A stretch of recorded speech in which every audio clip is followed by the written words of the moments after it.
Take our little keychain. Just like that, we got fire.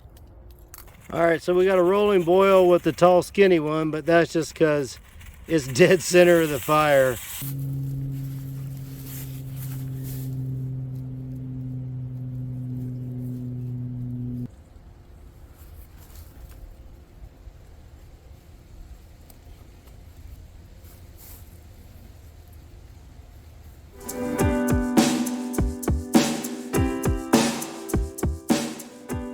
Hi friends, hey, welcome back to the Expeditionary Johnny channel. Hey, if you're new to my channel, you're going to see here the theme to my channel is to help remove obstacles to getting outdoors. That could mean things like time, ideas, and maybe equipment. All right, now today we're going to be talking about equipment and maybe some good life lessons that come with getting outdoors. All right, so let's go ahead and get started. Okay, equipment. Personally, I like the term expeditionary because it's all about taking what you need for your trip. So it really depends on what you're trying to do. Now, these phrases like a bug out bag, that's like if you're having to leave your home and head out there. So what are you going to carry with you? Get home bag, well, that's car's broken down, you're trying to get home. A 1 year bag, well, that's somebody's idea is like you're going to go Grizzly Adams it for a year. So the concept we most often hear nowadays is this 5 C's and 10 C's. That's something came up by Dave Canterbury, and that is a systematic way to go ahead and fill your needs. Now, when it comes to satisfying our needs, I'm actually a fan of Maslow's hierarchy of needs right here, okay? If you look at Maslow's hierarchy, you'll see at the lowest level, we have this physiological need, right? Breathing, food, water, shelter, rest, things like that, just the basics. As you work up Maslow's hierarchy, you're going to see we get into security and affiliation and to eventually self-actualization, which is where I think our current generation is at right now. For this reason, I think it would be good for this generation, or actually all people, to start getting outdoors, because as we go back and we look at our basic needs, we learn what we really need, okay? All right, so let's go ahead and start filling our backpack for a day outing. And other than like shelter, you're gonna see it's really not that big a deal. All right, when going outdoors, one of the first things you should think about is what clothing you wear, okay? If you're gonna be walking around the woods, make sure you got some good hiking shoes, okay? Good pair of socks, got some good pants, right? Up here, you notice I'm layering. I've got a hoodie and a jacket. You might want to think about a hat, you know, for the protect the sun. For me, I'm bald, it keeps holding in the warmth. So that is your first and best line of defense. So that's the mentality we need to have when we're planning to get outdoors. What if we're not planning on it, but we find ourselves in that situation? Let's say we're an office worker and then all of a sudden we have to hike our way home. Really good point. That's right. There are certain times where we might find ourselves outdoors even when we're not planning on it, okay? Some of us have jobs where we kind of have to dress up a little bit. You might be wearing slacks. You might have to wear dress shoes. Not the ideal garments to be wearing if you find yourself trying to hike on home, right? All right, so one of the ways that you can be prepared for those situations is just grab your hiking shoes, pants, and maybe shirt and throw that inside of a bag. Keep that inside your car. So in that case, if you do find yourself in a position where you have to hump it out, you're properly prepared for that. So let's start with the backpack itself, all right? Now, I'm a day hiker that likes to do hike and cook, so it doesn't have to be anything really fancy, okay? The things I look for in a backpack is I wanted to have a chest strap, or I had to tighten things up here a little bit. I also like it for it to have a kidney belt. That way, the weight of the pack rests more on my hips and not so much pulling on my shoulders. That really helps with fatigue. I recently upgraded from old blue standby here to this new backpack. For one thing, the side pockets. I wanted to be able to carry larger water bottles. This leads me to our next point. So if we're looking at Maslow's chart, we're looking at food, water, and shelter, right? Well, food, you just bring what you want to cook. And I got a whole playlist here of different meals I've cooked. So you just take whatever it is you want to take, okay? Now, water is a different category. Now, in the bushcrafting and survivalist side of the house, they like to recommend single-walled stainless steel water bottles. That way, if you do collect water off the ground, you can use the same container to boil your water and make it safe to drink. Now this is actually my preferred method. The reason being is that this tall, narrow water bottle works with my daily life. And that way I'm not going to forget the thing, all right? So on my old blue backpack where I had a narrow side pocket, it worked well with that.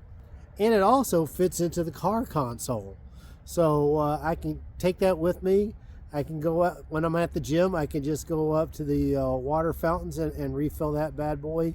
So it just works with my everyday life, also known as EDC. So if you look at this comparison chart, you'll see that we use the container from Dave Canterbury's 5 and 10 C's to meet our water needs. All right, next let's talk about shelter. All right, so if you've seen like my recent video on backpacking shelter building, you'll see that I like to carry a poncho with me. Not only is this something to wear when it's raining, but this is something you can use to make a shelter, whether it be an A-frame or plow point or lean-to, your choice. Now to make sure that you get your shelter set up, you might want to make sure you've got another container with a bit of cordage and some tent spikes. Now if you look at the comparison chart, you'll see we just tackled 2 C's. We have cover with the poncho, and then we have cordage, all right?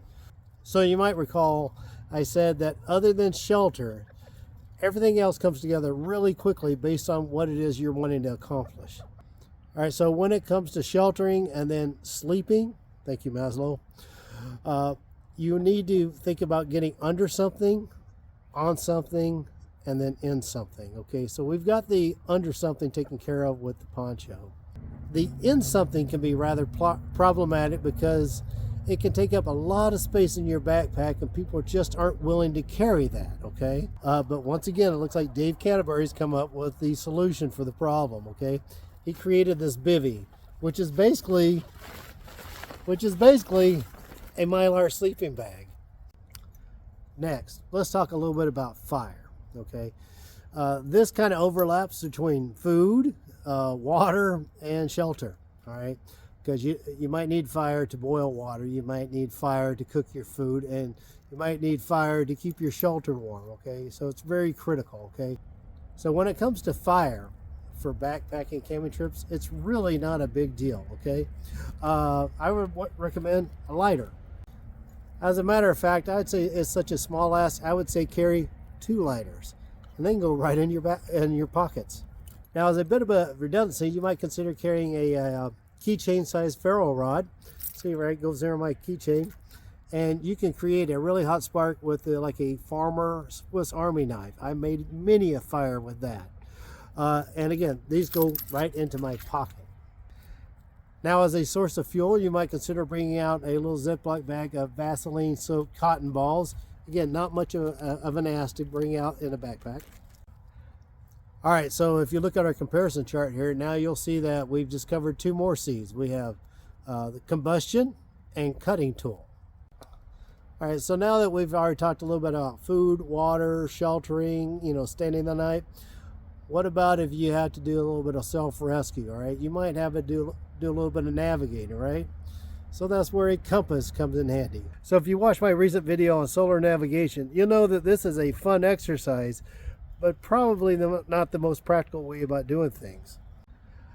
Now, learning solar navigation is a lot like learning bow drill. It's really good at teaching the fundamentals, and it really helps you appreciate a better tool. So I would recommend you definitely want to grab a compass and throw that in your backpack. So a compass is really good in help getting yourself oriented and figure out what direction you're traveling in. However, that's not the end of the story. You also need to figure out distance, right? For that reason, you'll probably want to consider adding some ranger beads to the outside of your backpack just so you can track the distance you're traveling.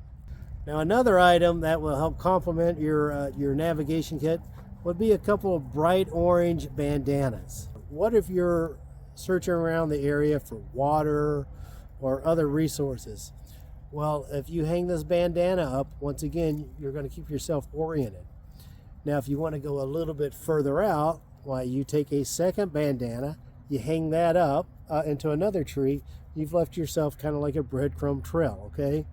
Now, if you take the next step, where you add your compass and your ranger beads, you can actually start mapping out the area, listing where your local resources are.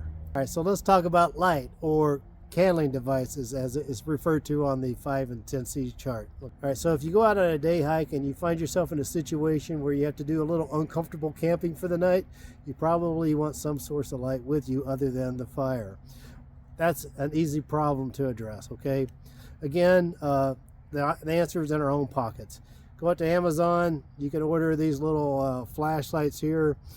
This one has got red light, it's got a little blue light on the side. It's rechargeable. Again, fits right inside my pocket. Now, as a bit of a redundancy and also a hand-free option, you might consider a headlamp right here. So hopefully you're starting to see a pattern here with the items that I carry. They don't take up much space, they don't weigh much, and it's really practical type stuff. All right, so the last item I want to talk about is a haversack. I really like keeping a haversack in my backpack, primarily because I do enjoy primitive fire. So as I'm out on a day hike, if I see a good natural resource like some cedar bark or maybe some birch bark, I'm going to gather all that up and throw that inside here. All right, well, this brings us to the end of another video. I hope you found this useful or at least thought-provoking.